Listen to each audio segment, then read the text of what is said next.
നമസ്കാരം. വീണ്ടും ഒരു വീഡിയോയിലേക്ക് പ്രേക്ഷകരെ സ്വാഗതം ചെയ്യുന്നു. ഞാൻ ഇന്നലെ സോഷ്യൽ മീഡിയയൊക്കെ തപ്പിയപ്പോൾ അതിലൊരു വാർത്ത കണ്ട് അക്ഷരാർത്ഥത്തിൽ ഞെട്ടിപ്പോയി.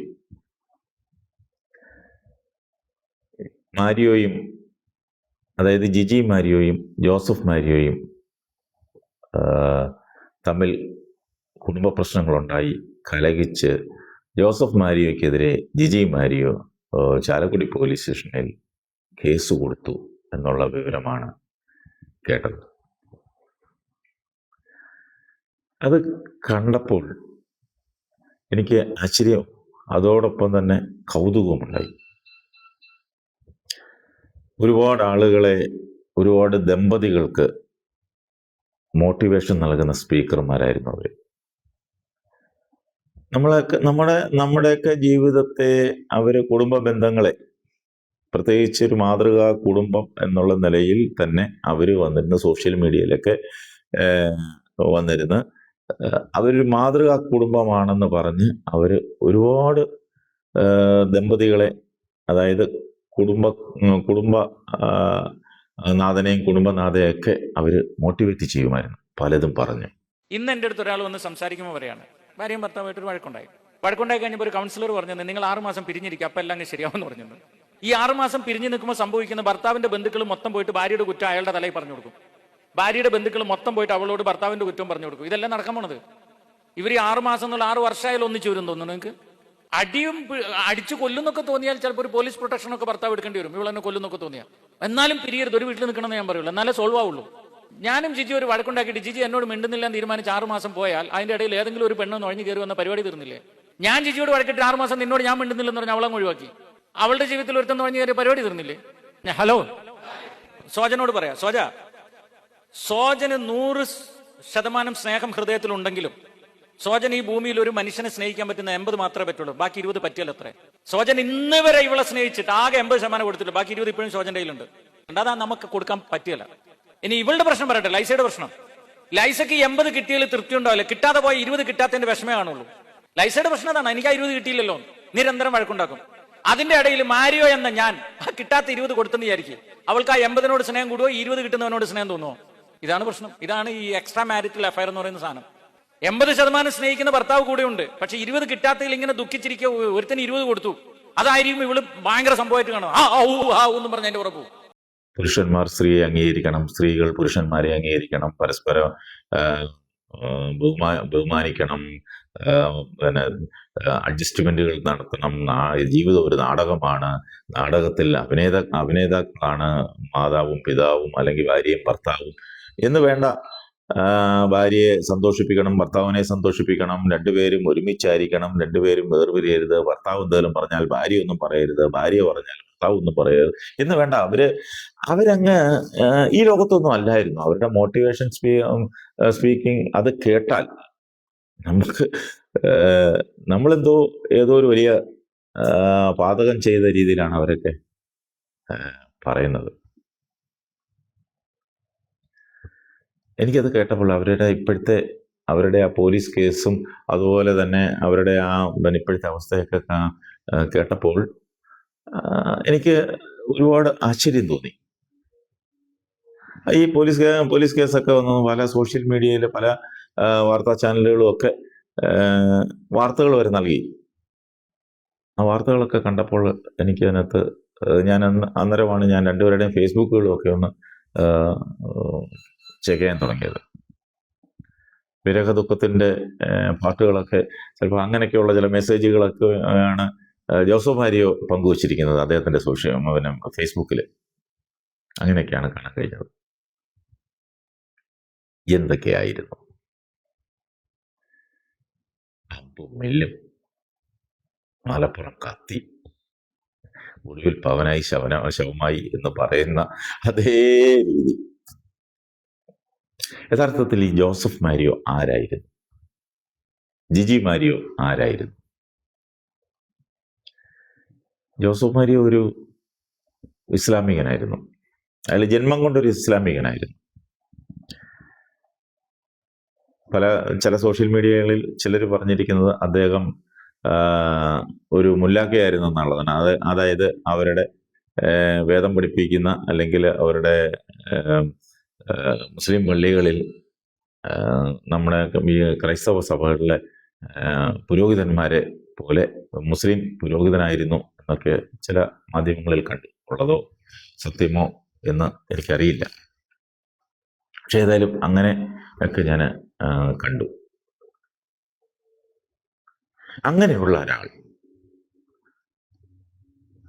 താൻ ജനിച്ച് തൻ്റെ പശ്ചാത്തലത്തിൽ ആ ഒരു പശ്ചാത്തലത്തിൽ ജീവിച്ച് മാതാപിതാക്കൾ ഇസ്ലാം മതം പഠിപ്പിക്കുകയും ഇസ്ലാം മതം പറഞ്ഞു കൊടുക്കുകയും ഇസ്ലാം മതത്തിൽ ജനിക്കുകയും ജീവിക്കുകയും ചെയ്ത ഒരാൾ അദ്ദേഹത്തിൻ്റെ കൂടുതൽ പഠനത്തിൽ ഇസ്ലാം മതം കൊള്ളില്ല, അല്ലെങ്കിൽ ഇസ്ലാം മതമല്ല യഥാർത്ഥ മതം എന്ന് വിശ്വസിക്കുകയും അങ്ങനെ വിശ്വസിക്കാൻ ശ്രമിക്കുകയും ചെയ്തിട്ട് ക്രൈസ്തവ മതമാണ് യഥാർത്ഥ മതമെന്നും ക്രിസ്തുവാണ് യഥാർത്ഥ രക്ഷകനെന്ന് കണ്ടെത്തുകയും ചെയ്ത് ക്രിസ്തു മതത്തിലേക്ക് വന്ന ഒരാളാണ് ഈ ജോസഫ് മാരിയോ. അദ്ദേഹത്തിൻ്റെ പേര് വരെ മാറ്റി യേശു ക്രിസ്തുവിൻ്റെ അപ്പനായ ജോസഫിൻ്റെ പേരിട്ട് അദ്ദേഹം ജോസഫ് മാരിയോ ആയി.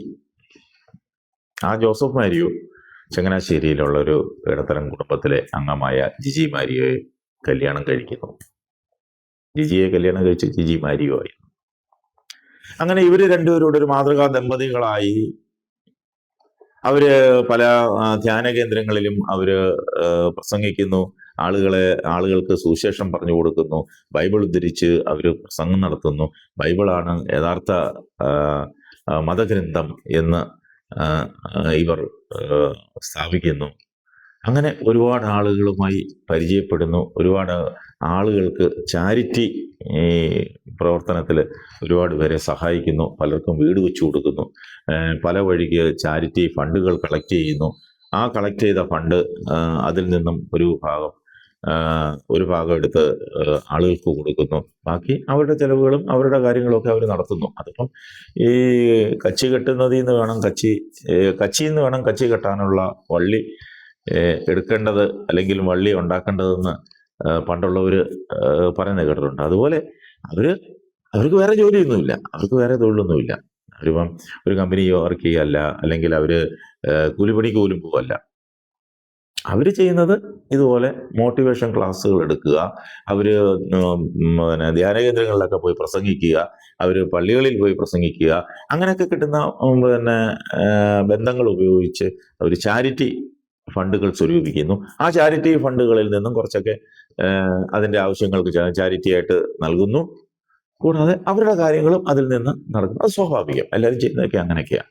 ആരും പ്രത്യേകിച്ച് തൊഴിലൊന്നും ഇല്ലാത്തവരൊക്കെ ലക്ഷാധിപതികളും കോടീശ്വരന്മാരൊക്കെ ആവുന്നത് എങ്ങനെ? ഇതുകൊണ്ടൊക്കെ തന്നെയാണ്. പലരുടെ കൈകളിൽ നിന്നും പലരും കൊടുക്കുന്ന പൈസകളിൽ നിന്നും എന്തിനു വേണ്ടി കൊടുക്കുന്നോ ആ കാര്യത്തിന് വേണ്ടി കുറച്ച് ചിലവാക്കിയിട്ട് ബാക്കിയുള്ളത് അവരുടെ സ്വന്തം കാര്യത്തിനും നിനക്ക് ചിലവുണ്ടല്ലോ, നിനക്ക് പോകണ്ടേ. അപ്പൊ ഇത് ചെയ്യുമ്പം തൊഴിലിന് പോകാൻ പറ്റില്ലല്ലോ. അപ്പൊ എന്ന് പറഞ്ഞ പോലെ അത് അവിടെ നിൽക്കട്ടെ, അത് എല്ലാവരും ചെയ്യുന്നൊരു കാര്യം. പക്ഷെ അത് തുടങ്ങിയപ്പോൾ അതാണ് ഏറ്റവും വലിയൊരു വരുമാന മാർഗമായി അവർ കണ്ടത് മാത്രമല്ല, അതായിരുന്നു അവരുടെ വരുമാന മാർഗം. അത് സത്യവുമാണ്. ഈ വരുമാന മാർഗം പ്രതീക്ഷിച്ചാണ് അപ്പോൾ ഇസ്ലാം മതത്തിൽ നിന്നുകൊണ്ട് ഇങ്ങനെ ഒരു കാര്യം നടത്തി, അവിടെ പോയി വേദപഠനം നടത്തി, വേദപഠന ക്ലാസ് നടത്തി, അങ്ങനെ അത്രയും ഒന്നും ആളുകളെ പറ്റിക്കാൻ പറ്റില്ല, അവരൊന്നും പറ്റിക്കപ്പെടത്തില്ല. പക്ഷേ ക്രൈസ്തവരെ അവർക്ക് ഈ കാര്യങ്ങളൊക്കെ പറഞ്ഞു കൊടുത്ത് അവരെ പറ്റിക്കാമെന്നുള്ള വാക്ക് ഞാൻ ഉപയോഗിച്ചത് തെറ്റാണെങ്കിൽ എന്നോട് ക്ഷമിക്കണം. പക്ഷെ അവരുടെ ഇപ്പോഴത്തെ അവസ്ഥ കണ്ടപ്പോൾ ഞാൻ അങ്ങനെ പറഞ്ഞു പോയതാ. പറ്റിച്ചു എന്നൊക്കെ.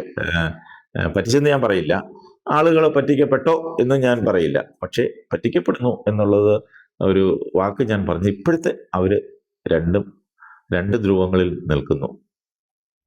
അത് ആ ഒരു അവസ്ഥയെ, ആ ഒരു സാഹചര്യത്തെക്കുറിച്ച് ഞാൻ പറഞ്ഞത്.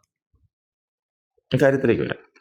അപ്പോൾ ഇവര് രണ്ടുപേരും അഭിപ്രായ വ്യത്യാസം, അവരുടെ സാമ്പത്തികമാണ് ഇതിനെല്ലാം അടിസ്ഥാന കാരണം. ഏത് പ്രശ്നത്തിൻ്റെയും അടിസ്ഥാന കാരണം 99% സാമ്പത്തികം തന്നെയാണ്. ഇവിടെയും സാമ്പത്തികമാണ് വില്ലൻ എന്നാണ് ഞാൻ പല വാർത്തകളിൽ നിന്ന് കേട്ടത്. അങ്ങനെ അവർ തമ്മിൽ തർക്കമുണ്ടാവുന്നു. പ്രൊഫഷണലായി അവർ നടത്തുന്ന ഈ മോട്ടിവേഷൻ ക്ലാസ്, അപ്പോൾ അതിനെ ചൊല്ലി ആയിരിക്കണം എന്തോ. അപ്പോൾ അതിൻ്റെ യാഥാർത്ഥ്യം എന്താണെന്ന് അവർക്കേ അറിയത്തുള്ളൂ. പോലീസ് സ്റ്റേഷനിൽ കൊണ്ടുവന്ന് ചെന്ന് കേസ് കൊടുത്തത്, ജിജി മാരിയോ കേസ് കൊടുത്തത്, ജോസഫ് മാരിക്കെതിരെ കേസ് കൊടുത്തിരിക്കുന്നതിൽ ആ കേസിൽ പറഞ്ഞിരിക്കുന്ന അവരെ ഉപദ്രവിച്ചു, അവരുടെ ഫോൺ തല്ലിപ്പൊട്ടിച്ചെന്നോ ഉപദ്രവിച്ചെന്നോ അവരെ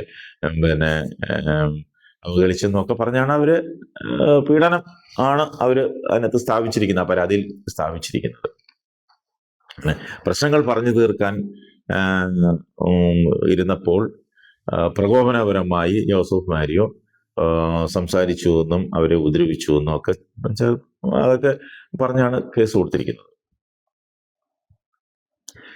ഭാര്യമാരെ തല്ലരുത്, ഭാര്യമാരെ ഒന്നും പറയരുത്, അവരോട് ക്ഷോഭിക്കരുത്, അവരോട് മുഖം കറുത്ത് പറയരുത്, അവരെ നുള്ളിപ്പോലും നോവിക്കരുത്, മാനസികമായി ഒന്നും പറഞ്ഞുപോലും നമ്മുടെ വാക്കുകൾ കൊണ്ടുപോലും അവരെ നോവിക്കരുതെന്ന് പല ഘട്ടങ്ങളിലും പലർക്കും പറഞ്ഞു കൊടുത്ത ജോസഫ് മാരിയോ തന്നെയാണ് അദ്ദേഹത്തിന്റെ ഭാര്യയെ ഉപദ്രവിച്ചെന്നുള്ള പരാതി അദ്ദേഹത്തിന്റെ ഭാര്യ പറയുന്നത്.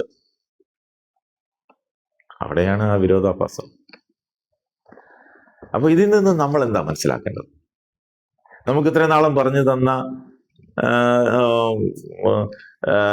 മോട്ടിവേഷൻ, നമുക്ക് ഇത്രയും നാളും പറഞ്ഞു തന്ന അവരുടെ വാക്കുകൾ, അത് കേട്ട് വിശ്വസിച്ച് അത് കേട്ടിരുന്ന നമ്മൾ എന്താണ് വിചാരിക്കേണ്ടത്, എന്താണ് ചിന്തിക്കേണ്ടത്, എന്താണ് മനസ്സിലാക്കേണ്ടത്? വളരെ ദയനീയമെന്നേ പറയാനുള്ളൂ. ഇവരുടെയൊക്കെ അടുത്ത് പോയി കുത്തിയിരുന്ന് ഇവരുടെയൊക്കെ വാചക കസർത്തുകൾ കേൾക്കാൻ ഇരിക്കുന്ന നമ്മളെ വേണം പഠിക്കാൻ. വേറെ ആരെയും പറയണ്ട. അവരെ എന്തിനു കുറ്റം പറയണം?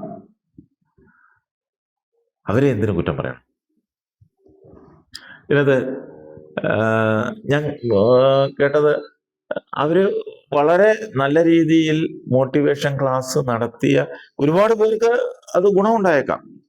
ഒരുപാട് പേർക്ക് ഗുണമുണ്ടായില്ലെന്ന് ഞാൻ പറയുന്നില്ല, ഒരുപാട് പേർക്ക് ഗുണമുണ്ടായി. പക്ഷേ മറ്റുള്ളവരുടെ ജീവിതം അത് നന്നാക്കിയെടുക്കാൻ പെടാപ്പാടിൽ സ്വന്തം ജീവിതം നന്നാക്കാൻ അവർക്ക് സാധിച്ചില്ല. എപ്പോഴും അങ്ങനെയാണല്ലോ, മറ്റുള്ളവരുടെ കാര്യത്തിലാണല്ലോ നമുക്ക് കൂടുതൽ ശ്രദ്ധ, നമ്മുടെ സ്വന്തം കാര്യത്തിലല്ലല്ലോ. അതിനൊരു പ്രധാന തെളിവായി നമുക്കിതിനെ കാണാം. യഥാർത്ഥത്തിൽ അവരുടെ സ്വന്തം ജീവിതം നന്നാക്കാൻ അവർക്ക് സാധിച്ചില്ല എന്നുള്ളത് തന്നെയാണ് നമുക്ക് കാണാൻ സാധിക്കുന്നത്. അതുപോലെ സഭയെ തള്ളിപ്പറഞ്ഞ് സ്വന്തം സമുദായത്തെ തള്ളിപ്പറഞ്ഞിട്ടാണ് അയാൾ ക്രൈസ്തവ സഭയിലേക്ക്, മറ്റു സഭയിലേക്ക് വന്നത്.